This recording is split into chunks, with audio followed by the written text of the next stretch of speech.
कळवण तालुक्यातील मोहनदरी येथील ग्रामस्थांनी शासकीय आश्रमशाळा, मोहनदरी जिल्हा परिषद शाळा, मोहनदरी ग्रामपंचायत कार्यालय व अंगणवाडी कार्यालय यास टाळे ठोकले असून पेसा भरती संदर्भात गेल्या महिन्याभरापासून उपोषण सुरू आहे। त्यात नाशिक येथील काल भव्य मोर्चाचे आयोजन करण्यात आले होते।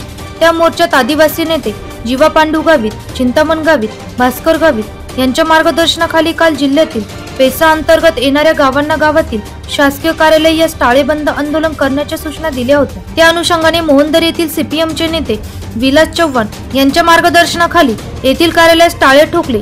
अशी सांगते आणि सरांना निवेदन देते की आमच्या आदिवासींचा पेसा भरती ही व्हायलाच पाहिजे आणि आमचा न्याय हक्क हा मिळायलाच पाहिजे। जे काही 17 संवर्गातील म्हणजे आदिवासी पेसा अंतर्गत जे पद येतात ते हे स्थानिक लेवल तसेच आदिवासींमधूनच भरले जावेत यासाठी जे आंदोलन चालू आहे त्या आंदोलनाला आम्ही सगळ्या आदिवासींनी पाठिंबा दिला, आमच्या ग्रामपंचायतीने पाठिंबा दिला। पण ग्रामपंचायत अंतर्गत ही शाळा येत असल्याने शाळेतील विद्यार्थी आणि ही शासकीय कार्यालय असल्याने आज आम्ही बैठकीत घेतलं सर्व ग्रामस्थ, आमची पंच कमिटी, गावाची पंच कमिटी, सरपंच, पेसा कमिटी आणि त्याचबरोबर आमची शाळा व्यवस्थापन समिती यांची संयुक्त बैठक घेऊन आम्ही असा ठराव केला की जोपर्यंत हे पेसा भरतीचा निर्णय होत नाही तो कधीपर्यंत होईल याची आम्हालाही शाश्वती नाही। जो निर्णय होईपर्यंत ही शाळा आहे ही शाळा बंद ठेवण्यात येईल असं आम्ही सर्वांनी ठरवलं आणि आज तशा प्रकारचं निवेदन देऊन निवेदन मुख्याध्यापकांना दिलं। त्यांनी ते वरिष्ठ लेवलला पोहोचून आमच्या आत कळकळ ही शासनापर्यंत पोहोचवावी एवढाच आमचा हेतू होता।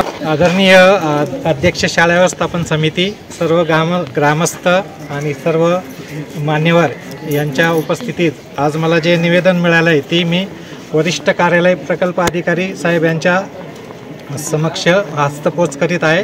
यावेळी सरपंच मंगल चव्हाण, ग्रामपंचायत सदस्य कैलास चव्हाण, सोसायटी संचालक शांताराम चव्हाण, सुरेश चव्हाण, हिरामन चव्हाण, देवीदास चव्हाण, पार्वती चव्हाण, कौशल्यबाई चव्हाण, संगीता चव्हाण, चंद्रबाई चव्हाण, मोहनबाई चव्हाण आदीसह मोठ्या प्रमाणात आदिवासी बांधव उपस्थित होते। यावेळी शाळेचे मुख्याध्यापक AU आयरे यांनी निवेदन घेत वरिष्ठ अधिकाऱ्यांना कळवणार असे सांगितले।